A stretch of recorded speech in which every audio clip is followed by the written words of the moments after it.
Just because you're productive doesn't mean that you're functional.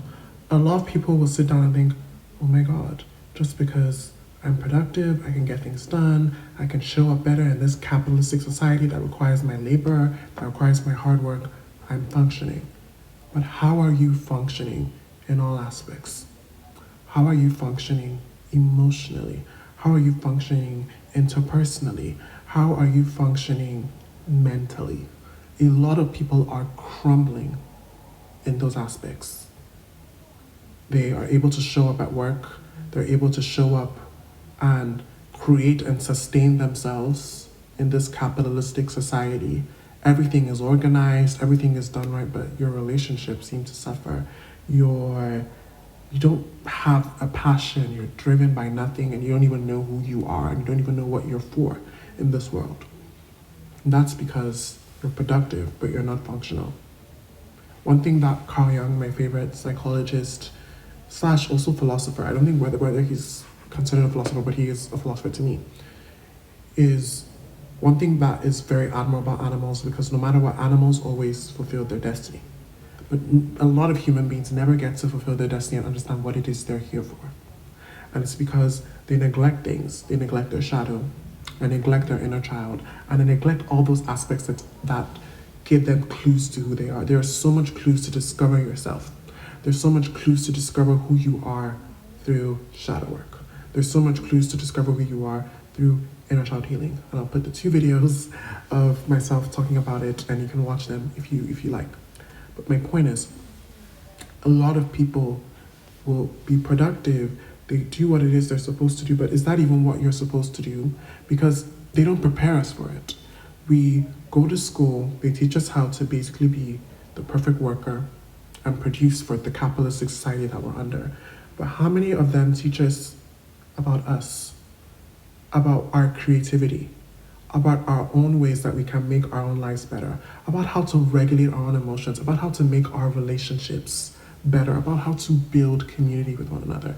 We're not taught that. We're actually taught to be more individualistic than community-oriented. And it's why we live in a society where maybe there's a male loneliness epidemic, or people generally, male, female, non-binary, whatever, are lonely. They're lonely because they're not taught the skills, and they're not taught the things, at least for us who are people of color, and obviously still some indigenous European people, were taught in the olden days to be in community with one another, to show up for one another.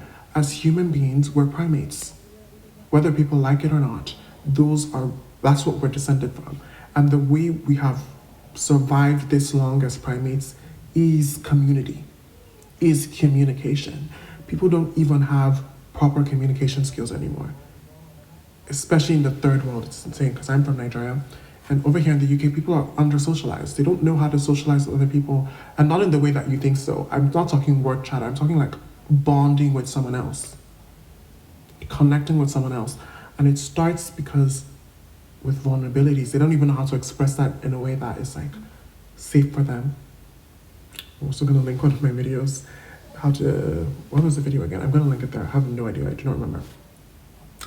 No one has to be close to you, and how to kind of protect themselves and do it in a way where they're not as self-conscious, they're not questioning themselves, they're only concerned about what other people think about them. And when you're concerned about what other people think about you, you are basically like fulfilling what society has already said.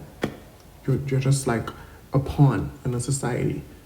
Human beings have stifled their individuality, and the importance of a group and the importance of being in a group. If you look at herds, if you look at groups of animals, they all have special, unique abilities.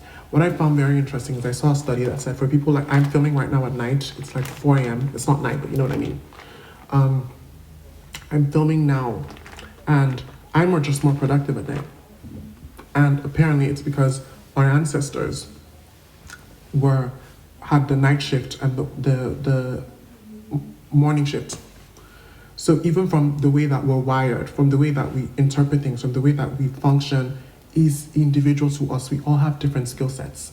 And then what way we would find ourselves in the trap of doing, if that makes sense, comparison. Why am I not like this person? Why am I not this person? Stifling your own self-worth, stifling your own value. It's pointless. Either way. So at the end of the day, you have to get to the point where we can fully become whole, fully realized human beings. Get through that process of individuation. That's like Carl Jung. I'll put the definition there for you to read. But we need to get into that process where we come into ourselves, come into who we are, and understand our purpose. What is it that we're supposed to do here? At the moment you discover that, I'm telling you that everything will start to change. Everything will start to make sense. The moment you discover what spirituality speaks to you, what religion is calling out to you, what experiences you're supposed to have, the people you're supposed to be surrounded with, you'll find your tribe, you'll find your purpose, and you'll find what it is you're supposed to do. Please consider this. Thank you so much for watching. Make sure to like, comment, subscribe. Make sure to comment pink hearts. It's your medicine woman here. Ashel every day, making sure you subscribe. I'm zoned out. Thank you so much for watching. Support my Patreon if you're interested. I love you so much. Thanks.